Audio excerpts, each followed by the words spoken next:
Hali gani mwanafamilia, na natumai ubuheri wa afya tele kabisa. Basi kama ni mara yako ya kwanza nikukumbusha kwamba usisahau kubofya maneno mekundu yaliyoandikwa subscribe hapo chini ya video, ili uwe wa kwanza kabisa kupata habari zetu punde tunavyokuwekea kwenye YouTube channel. Sasa tukiangazia kuna tetesi za usajili dirisha dogo hapo Januari, hasa ni kwamba kunako klabu ya Young Africans ni kwamba kupitia mchezaji ambaye anacheza kunako klabu ya Belouizdad na ambaye ni raia wa Algeria, anamzungumzia hapa Meziane. Ni kwamba mchezaji huyu amekuwa akihusishwa na kujiunga na klabu ya Young Africans hasa kwenye usajili dirisha dogo hapo January 2026. Sasa ni kwamba taarifa hizi zimekuwa kama na mshtukizo mkubwa, au zimeshtua wadau na mashabiki kwa jumla, ya kwamba Young Africans wamewezaji kuwavua miamba Belouizdad na kuweza kuinasa saini ya mchezaji huyo. Na tukiangazia ni kwamba mchezaji huyo value yake inazidi kupanda kadri siku zinavyozidi kwenda.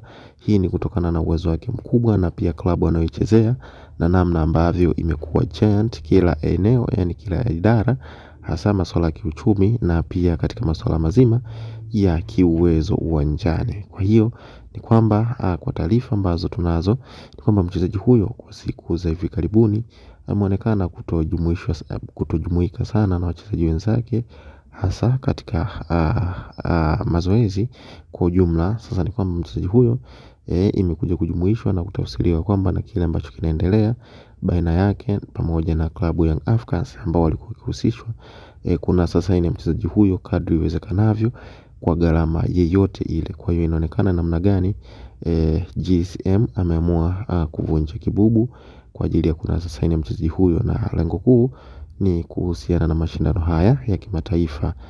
Huenda Young Africans wana targeti ya kufanya vizuri zaidi kwenye mashindano haya ya kimataifa. Kwa hiyo winga huyo wa kushoto, yani left winger, ni kwamba mchezaji huyo ambaye ni Meziane huenda tukamuona katika ardhi ya Tanzania endapo dili hilo likikamilika kwa hiki ambacho kinaendelea. Kwa hiyo huenda tukaona au tukatarajia kile ambacho wengi hawakukitarajia, hasa kuona mchezaji kama Meziane kucheza kunako klabu ya Young Africans, kulingana na status ya mchezaji mwenyewe na klabu kwa jumla na taifa ambalo analitokea.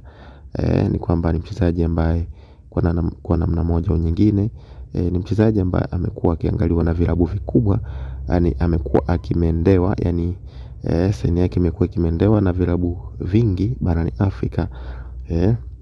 Hii ni kutokana na uwezo wake, lakini vilabu vingi vimekuwa vikishindwa kuna saini hiyo baada ya klabu ya Belouizdad kumzuia mchezaji huyo kutoka au kwenda klabu nyingine, baada ya kumwekea ofa nono zaidi ili kumfanya mchezaji huyo azikatae ofa nyingine za vilabu vingine. Lakini pia kumekuwa na maswali, hasa ni kwamba ni kwa namna gani mchezaji huyo ameweza kukubali ofa ya klabu ya Young Africans. Na tukiangalia katika ukanda wetu, hasa kwa vilabu vyetu vimekuwa haviko vizuri sana kiuchumi kulinganisha na vilabu wa Arabuni. Kwa hiyo imekuwaje? Lakini pia huenda kitu hiki mara nyingi huwa kwa upande wa wachezaji, hasa masuala ya kifedha si consideration kubwa sana kwao, lakini mara nyingi huenda kama wachezaji huwa wanaangalia ni namna ya sehemu gani ambapo ataenda na kiwango chake kiweze kung'ara zaidi. Kwa hiyo huenda Meziane aliangalia hilo. Kwa hiyo mwanafamilia ataendelea kusubiri taarifa zingine zingi ambazo zinakuwa zinakuja kuhusiana na saini ya mchezaji huyu. Kwa hiyo niendelee kukumbusha kwamba endelea kuwa karibu na sisi.